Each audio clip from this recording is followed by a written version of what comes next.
Let's talk to Ahmad Shahidov, a political analyst and the head of Azerbaijan Institute for Democracy and Human Rights. You're joining us live from Washington, D.C. So, Ahmad, in the moment, it can be hard to know how significant or how successful something like this is likely to be. What are your thoughts? Thank you for having me in your program. Greetings from Washington, D.C. Of course, yesterday we witnessed a very significant event at the White House after a long-standing conflict in South Caucasus. Finally, at White House, we witnessed the peace treaty, signing the peace treaty between Azerbaijan and Armenia. You know, after 2020, the Second Karabakh War, we had several meetings in different capitals, particularly in Russia, in Moscow, in Brussels, in Prague. But all these meetings of the leaders of Azerbaijan and Armenia were unsuccessful. But after Donald Trump came to White House in January this year, since February, we witnessed the personal initiative of President Trump to achieve peace across the world. For example, peace deal between Pakistan and India, supported by respectfully, I do. Your point is well taken, and we can get to it a little bit later. But right now, what I'm trying to figure out is how successful this deal is likely to be. We're talking about a conflict that has been frozen and then that has flared up repeatedly over the course of almost 4 decades. My question really was, do you think this agreement really is the end of fighting and conflict between Armenia and Azerbaijan? Of course. I believe, and it's fact that yesterday's peace deal was very successful because all conditions of peace draft were agreed between Azerbaijan and Armenia. After this peace deal, Azerbaijan and Armenia mutually respect its territorial integrity and state borders and will never express any territorial claims to each other.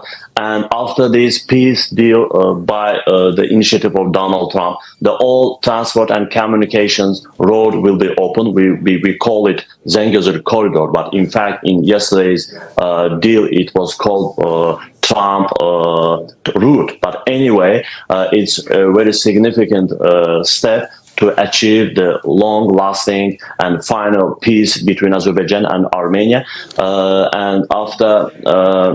Because the significance of this deal, because it's supported by United States of America, the main country and one of the co-chair of the OEC Minsk group.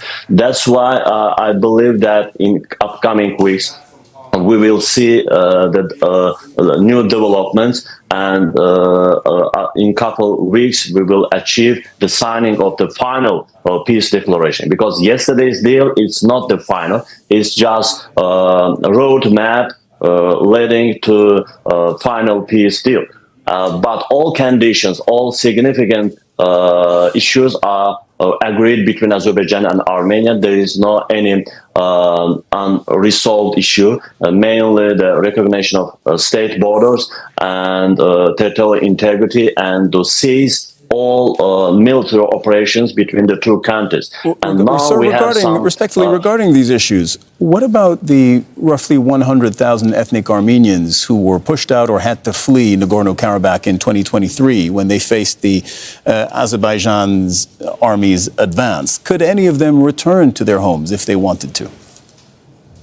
You know, after 2020 Karabakh War, Azerbaijan liberated its territories, but we still recognize the rights of ethnic Armenians who used to live before the conflict in Karabakh. And the figure is not 100,000, it's about 40,000 of ethnic Armenians who used to live before the conflict in 1990s. So and Azerbaijan never pushed.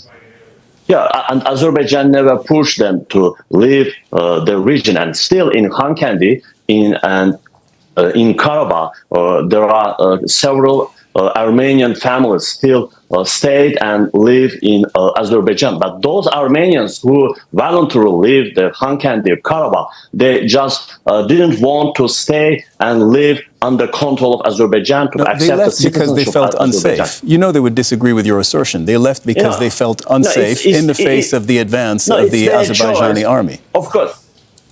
Of course, I understand their feelings. After decades of war between Armenia and Azerbaijan, they thought that they will face challenges to stay in Azerbaijan. But in fact, we never pushed them to leave the territory. It was their own choice, and voluntarily they leave the Karabakh. And most of them are not originally from Karabakh. Those Armenians who fled to Karabakh from Armenia, from Syria and other countries. But the originally Armenian ethnicity who used to live in Karabakh, of course, we accept their rights to return to Karabakh. Also, we demand ethnic Azerbaijanis who fled from Armenia in 1980s to return to their own lands in Armenia. We call it Zangezur, but anyway, this region is called Sunit in Armenia, and we have Western Azerbaijanis who used to live in Armenia in Zangezur region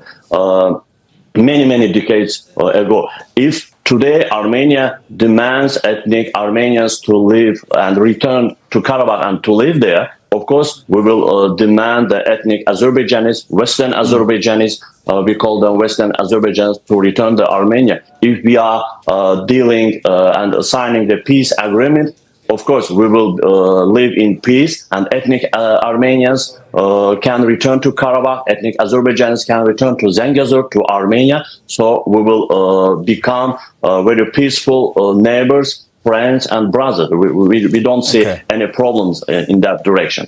Ahmad Shahidov, a political analyst, head of Azerbaijan's Institute for Democracy and Human Rights. Thank you very much.